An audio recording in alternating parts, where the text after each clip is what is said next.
প্রকার বাধ্য হয়ে এই বিফ রেজালাটা আমার রান্দা। গতকালকের ভিডিওটাতে আমার এক ছোট ভাই প্রায় 70 বার একই কমেন্ট করেছে। আবার সামনে কুরবানির ঈদ, তাই ভাবলাম একদম সহজ করে গরুর গোশের রেজালাটা দেখাই দেই। দেখি মনে হচ্ছে খাসি। মাত্র স্যামরাটা বাজার করে নিয়ে এসে রাখলো।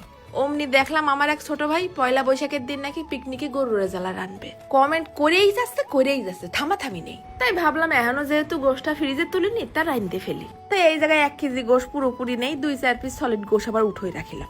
তা হাড় চর্বি সহ গোশটা ধুয়ে নিয়ে নিলাম প্রেসার কুকারের মধ্যে। ফেলাই দিলাম আস্তে আস্তে একটা রসুনের সবগুলো কুয়া, আর আস্তে আস্তে 4-5 পিস আদা ফালি আর 2 পেঁয়াজ ফালি।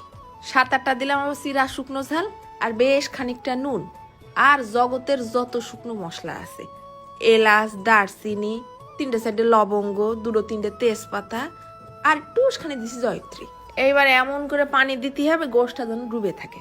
তোমরা এটা হাঁড়িতেও সিদ্ধ করে নিতে পারো, আমি প্রেসার কুকারে দিয়ে নিলাম। ইচ্ছা মতন বাসি দিছি 10টা, গোশটা যেন 90% সিদ্ধ হয়ে যায়। এবার ব্লেন্ডারে ফেলাই দিলাম 1 মুঠ পেঁয়াজ বেরেস্তা, 10-12টা কাজু বাদাম আর মুঠখানি কিশমিশ। তারপরে আবার দিতে হবে না 1 টেবিল চামচ ভৈরে পোস্ত দানা আর 2 টেবিল চামচের মতন গুঁড়ো দুধ। একটুখানি আবার পানি মারে দিয়ে একদম নিপিস করে চাপা করে বাইটে নিয়ে আসবো। এই ফাঁকে ওই গোশটা একদম মোমের মতন গলে গেছে। সুন্দর করে পানিটা আগে সেকে নিলাম। তারপরে যত শুকনো মশলা দিলাম না, সব উঠোই ফেলাই দিছি যেন গালে না বাদে। দেখিছো গোশটা কিরাম ভর সিদ্ধ হয়ে গেছে। এই পানিটাও কিন্তু রেখে দিতে হবে না, কাজে লাগবে না পরে। এবার কড়াইয়ের মধ্যে ঢেলে দিলাম ঘপ করে 50 গ্রাম সয়াবিন তেল আর 50 গ্রামের মতন ঘি। তারপরে দিচ্ছি 1 টেবিল চামচ ভৈরে পেঁয়াজ বাটা, দিলাম আবার 1 চামচ আদা বাটা আর 1 চামচ রসুন বাটা। মশলাটা আগে তেলের মধ্যে ভাইজিয়ে নেই কিছুক্ষণ। তারপরে দিলাম আবার ঘিরানের জন্য একটুখানি পেঁয়াজ বেরেস্তা। এইবার জগতের যত গুঁড়ো মশলা আছে সব 8 চামচ করে মেরে দিবা। জিরের গুঁড়ো, ধনের গুঁড়ো, গরম মশলার গুঁড়ো 8 চামচ দিলাম, আবার গোলমরিচের গুঁড়ো, হলদির গুঁড়ো আর শুকনো চালের গুঁড়ো। শুকনো মশলাটা তেলের মধ্যে আগে কিছুক্ষণ ভুনিয়ে নিয়ে তারপরে আবার ফেলাই দিতে হবে না কিন্তু প্রায় 8 কাপের মতন টক দই।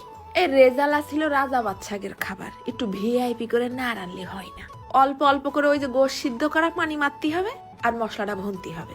এক ফাঁকে আবার ফেলাই দিতে হবে না ওই যে গোশের সাথে সিদ্ধ করা আস্ত ঝাল রসুন পেঁয়াজ।